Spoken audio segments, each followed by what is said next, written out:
This video was made possible by Brilliant, math and science done right. Keep watching until the end of the video to learn how you can get 20% off the annual premium subscription. Washington's butt was sufficiently kicked. Winter was here. His troops' morale was low, some just up and left. Washington needed to do something, anything to restore faith in the revolution. The British had spread throughout New Jersey and settled in for a winter of drinking cider and partying hard. Nobody expected an attack in the winter, so Washington started making plans for an attack in the winter. The British had hired a large force of Hessian mercenaries from the German states of Hesse-Kassel and Hesse-Hanau to fight the rebels. It was these mercenaries that were stationed across the Delaware River from Washington and his army. And there were more Hessian reinforcements incoming, but they made an unscheduled stop because their commander got thirsty. No, not that kind of thirsty. That kind of thirsty. It was Christmas Eve with a blizzard outside when Washington heard the Hessian defenses were down and he decided to attack. He made a perilous crossing of the icy Delaware River with 2,400 men and marched 9 miles to Trenton, where he caught the Hessian forces completely off guard. After a short but fierce battle, the Hessians surrendered in droves. It was a much-needed victory that sent a clear message, not only to the British, but to Americans across the colonies. The war was far from lost. General Cornwallis led the British forces south to counterattack the Americans, but in a series of battles, Washington's defensive positioning and flanking maneuvers defeated the British 3 times in 10 days, and the British decided to abandon southern New Jersey for the rest of the winter. Washington finally set up a winter camp in Morristown, but for the Americans, there was much less partying than the British. Elsewhere, the British had taken Newport, Rhode Island, because it was a good naval base. In the south, they failed to take Charleston, South Carolina, which left British loyalists unsupported and vulnerable to more harassment and even mass expulsion. Congress sent Benjamin Franklin to France on a mission to convince them to join the war, and while the French generally loved any opportunity to hoodwink the Brits, they didn't want to join unless it was a sure win. So for now, Franklin spent his days chilling out and chasing tail. The British Parliament couldn't believe the war wasn't over yet, and the pressure was on to end it. So the British came up with a plan. General Burgoyne in Montreal and General William Howe in New York would advance through the Hudson Valley and meet in the middle, splitting the colonies in two, and thus screwing over the American communication lines. Burgoyne began his movement south, and after taking Fort Ticonderoga quite easily, he then came across heavy American resistance, so he sent Howe a dingle-dongle asking if he'd be showing up anytime soon. Meanwhile, Howe had completely abandoned the plan and gone for all-out personal glory by capturing the American capital, Philadelphia. He defeated Washington and his army at Brandywine Creek by using the old hit him with a decoy and flank him from behind tactic, and Philadelphia was now in British hands, forcing Congress to escape to York. But Burgoyne was left on his own to face the ever-increasing American force in Saratoga. American General Horatio Gates teamed up with our old friend Benedict Arnold to deal one final blow to Burgoyne's army. Arnold wanted to take the fight to the British, but Gates wanted to wait for the British to come to them. After a heated debate, Gates, the senior officer, told Arnold to go to his room, but Arnold defied his orders, and at the Battle of Bemis Heights he charged at the British and obliterated them. Great job, Horatio. By the way, what happened to that other guy who was in Saratoga? Who? Benedict Arnold. Never heard of him. Ouch.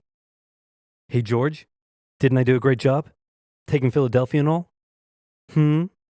Didn't I? You're fired. Both Burgoyne and Howe returned to Great Britain, leaving British General Henry Clinton to take charge of the war. And the war was about to take a nasty turn, because with the victory at Saratoga, the French were finally ready to join the Americans. Alright Benny, we're in. Hey, isn't this kind of funny? You know, because you're a republic trying to overthrow an absolute monarchy, and I'm an absolute monarchy helping you? Like, could you imagine if your revolution inspired my people to revolt against me, and then they imprisoned me and all my family? And they chopped all of our heads off? Could you imagine? That's called foreshadowing. For now in America, winter was here once again, which meant yet more disease, more starvation, and even a little mutiny. After losing Philadelphia, Washington's job was again on the line, but suddenly, a Prussian guy with a very fancy name, hired by Benjamin Franklin, showed up out of nowhere and said, "Hey, I'm here to give your men a European military training." And train them he did. They learned how to shoot accurately, how to march in formation, where to poop and where not to, and strict punishments were handed out to any who didn't comply. Washington's army came out of the winter in 1778 a new and improved force, ready to take Philadelphia back from the British. In the end though, they didn't have to. With the French entry into the war, the British ordered General Clinton to evacuate Philadelphia and consolidate all of the British forces in New York. So Washington sent Benedict Arnold to reoccupy and secure the city as he pursued the British through New Jersey on land, eventually finding a good opportunity to attack at Monmouth Courthouse. The battle took place on a sweltering hot summer's day, and as many soldiers died from heat stroke as they did from battle. In the end, after some incompetent/borderline treason from Washington's second in command, it was a draw. And in this war, a draw is kind of a victory for the Americans. Next up, let's talk about this guy. This is John Paul Jones. John Paul Jones is handsome, Scottish, and absolutely insane. When the war first broke out, everyone was like, how did the colonies expect to stand up to the might of the British Navy with their meager fleet of converted merchantmen? Yep, try telling that to John Paul Jones. This guy sailed to the British Isles, somehow captured a British ship off the coast of Ireland, and brought it back to France. Then he returned, attacking more ships, raiding towns, and evading capture the entire time. These are basically pirate tactics. But hey, if it works, It works. In one incident, he captured a British ship and returned to a Dutch port without an official ensign because his was lost during the battle. That's a big no-no and can have you arrested as a pirate. The Dutch helped him out by quickly creating a design based on Benjamin Franklin's description of what the American flag should look like, and they entered it into their records as an official US flag. What they came up with looks pretty cool. The whole campaign probably played heavily on British morale and brought into question their ability to win the war. And fun fact, he was so cool that one of the towns he raided in 1778 gave him an official honorary pardon in 1999. Keep ripping in heaven, John Paul Jones.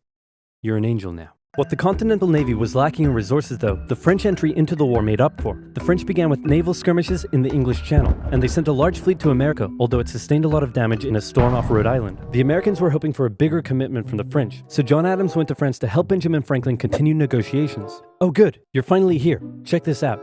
Hey ladies, I'd like to fly you like a kite, cause you're electrifying. Isn't this great? Is this what you've been doing? Yeah, why? We were sent here on a diplomatic mission to secure military support from France, not to philander with the locals. Wait, no, ladies, come back.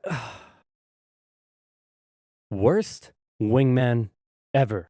But the Americans would get some more help. The Dutch provided aid, although they never formed an official alliance. More significantly though, the Spanish, who had already been providing aid, officially joined the war in June 1779. They would provide support in the Midwest and the Gulf Coast, campaigns that heavily impacted the Native American tribes in those areas. Both sides actually enlisted the help of Native American tribes throughout the war, sometimes even pitting those tribes against each other. In the summer of 1779, after a series of raids against the Americans by the Iroquois, Washington organized an expedition that burned down more than 40 villages, forcing the tribes to relocate to Canada for British protection. And another group that shouldn't go unmentioned were African Americans, both free and enslaved. They joined both sides of the war, hoping to gain their freedom. But afterwards, many were simply returned to slavery, particularly those who had fought for the Americans. Despite owning slaves himself, Jefferson had written a condemnation of slavery in the Declaration of Independence, but out of fear of offending the Southern colonies, this was removed from the final draft. For the same reason, the American Army stopped enlisting African American men in 1775, a policy that Washington, a slave owner himself, supported. But they were forced to reverse the policy after the British promised freedom to any slaves who joined them. In general, you stood a better chance of gaining freedom if you fought for the British. However, even those that left with the British after the war suffered mistreatment and discrimination in their new lives outside of America. Our good friend Benedict Arnold is now in charge of Philadelphia, having a good time, partying down with and even marrying a member of the Philadelphia elite. The same elite that had partied down with the British when they controlled the city. And suddenly, the people of Philadelphia, including the state governor, started accusing Arnold of having pro-British sentiments. To keep the people happy, Washington wrote a letter rebuking Arnold, calling his conduct imprudent and improper, and that was too many ouchies for Benedict Arnold to handle. He asked Washington to put him in charge of the fort at West Point. Then he contacted the British, offering to hand the plans of the fort over to them and join their side. Our good friend Benedict Arnold is our good friend no more. Luckily, the treasonous plans were discovered on a captured British officer, but Arnold managed to escape before he was arrested. As a British brigadier general, he would go on to lead raids against American cities, most notably his raid of Richmond, Virginia in 1781. His betrayal shook George Washington, who had once again set up camp at Morristown. His leadership somehow held the Continental Army together through the harshest winter of the war. We're entering 1780, and Parliament was hopping mad that the war still wasn't over. The British debt was soaring, and despite taking parts of Massachusetts in late 1779, the North was in a stalemate, so the British decided to make a major shift in strategy to the south, an economically rich area with a higher level of support for the British, or so the British thought. A year earlier, they had captured the underdefended city of Savannah, Georgia easily, and a joint American-French counter-siege failed. Now, they laid siege to Charleston, South Carolina. It fell within months, with thousands of American troops surrendering to the British, a costly defeat. The British quickly moved to take control, and they sent stereotypical Hollywood villain with a British accent Bannister the Butcher Tarleton into the backcountry, where he hunted down rebels and destroyed them with ruthless brutality. The British presence also inspired local loyalist militias in the backcountry to rise up against their persecutors. The British really seemed to be onto something with their new strategy, and the ball was very much in Washington's court. I'm gonna send my most loyal general, Nathaniel Greene, to the south to stop the British. Gonna have to overrule you there, George. We're sending hero of Saratoga and your biggest rival, Horatio Gates. Watch this, George. I'm gonna save the day again, everybody will love me, and I'm gonna get your job. Here I go. And he got into one battle with Cornwallis, got annihilated, and ran away. Alrighty. Let's go with your guy. Nathaniel Greene knew the British outnumbered his own forces and wouldn't be defeated with conventional tactics, so he had to think outside the box. He split his army into two, said, "Hey big boy, look at me," and then they went running in two different directions. Cornwallis sent Tarleton after Morgan, and he caught up with him at Cowpens, where Morgan proceeded to kick Tarleton's butt. Then the two led Cornwallis on a wild chase through North Carolina, his bigger and better equipped army much heavier and slower than Greene's quick and mobile troops. Greene led Cornwallis further and further from his supply line, then crossed the Dan River into Virginia, picked up some reinforcements, and turned back to face the now exhausted British. At the Battle of Guilford Courthouse, the two sides engaged in vicious close combat. Cornwallis, fearing loss, fired his big guns into the chaotic fighting, cutting down many of his own men. Greene retreated, giving Cornwallis the victory, but Cornwallis lost a quarter of his men in the fighting, so it felt much more like a British defeat. At this point, both sides desperately needed something to happen soon to end the fighting. The British were running out of money, while the Americans were again facing mutinies as the men went without pay or even basic living needs. Fortunately, the French were now showing up in greater numbers and were ready to fight. After his encounter with Greene, Cornwallis decided the only way to win the South was to first prevent the Southern Continental Army from using Virginia as a supply base. So he abandoned the Carolinas, moving to Wilmington and on to Yorktown, a position the British believed would be easy to supply and support. On his march to Yorktown, he raided many farms, stealing horses and supplies from the locals, but also freeing thousands of slaves, many of whom joined him. The French saw Cornwallis's new position as an opportunity to land a decisive blow on the British.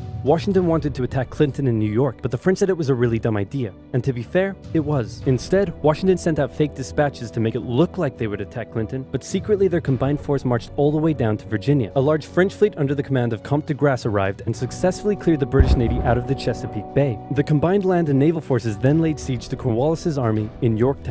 The American and French forces tightened in around the city, raining artillery down on Cornwallis, who desperately appealed to Clinton for aid, but Clinton was unusually chilled out about the whole thing. Cornwallis held out for nearly a month before he had no choice but to surrender. Over 7,000 British troops were captured, a crushing defeat, and with that, Parliament had reached the end of its rope. The war just wasn't worth it, and it needed to end now. The British still held New York, Charleston, and Savannah, but fighting between the two sides mostly ceased as peace negotiations opened up in Paris. The resulting treaty in 1783 saw Great Britain remove its troops from American soil, recognize U.S. independence, and cede territory up to the Mississippi River. In return, the Americans agreed to pay any debt still owed to Britain and gave fair treatment to any colonists who had remained loyal to the crown. The Spanish got Florida, while the French got an economic crisis that led to its own revolution a decade later. Washington retired to his home in Mount Vernon, wishing his men farewell by saying, "I most devoutly wish that your latter days may be as prosperous and happy as your former ones have been glorious and honorable." He hoped to live out the rest of his days in peace, but unfortunately for him, a number of people wanted him to be the first leader of the new country, and by a number of people, I mean literally everyone. The first election campaign in American history was basically a grassroots effort to convince Washington to accept the office. He was sworn in on April 30th, 1789, and he himself established many of the standards and limitations of what the American leader should be. First of all, there was debate on what he should be called. Is he a king? Is he our glorious leader? In the end, they went for a word that at the time was pretty modest.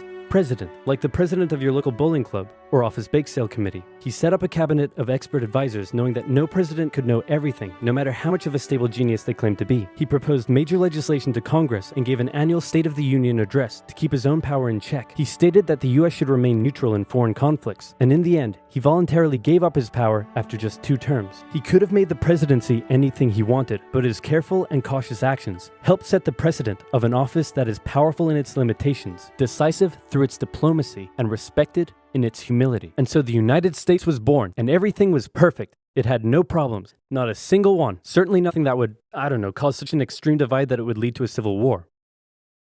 Anyway, moving on. Quick quiz. Name the most American thing you can think of. Baseball? Bald Eagles? Calling the winner of an America-only sports tournament world champions? Or maybe math and science? Wait, math and science? That's right. If you didn't know, science is as American as combining chicken with waffles. And don't just take my word for it, ask Thomas Jefferson. Of course, to do that you would need a time machine, and that would take some math and a lot of science. If you want to deeply understand math and science, say you want to calculate the age of the universe, take a crack at special relativity, or just train your critical thinking with some fun logic puzzles, then you've got to check out Brilliant. Brilliant guides you through a whole host of fascinating topics by breaking them down and getting you to actively solve problems in an experience that is interactive, addictive, and so easy to understand. This intuitive approach makes it appropriate for students, professionals, and enthusiasts all over the world. To support Oversimplified and learn more about Brilliant, go to brilliant.org/oversimplified and sign up for free. And the first 200 people to use our link, which can also be found in the description below, will get 20% off the annual premium subscription. So check it out now.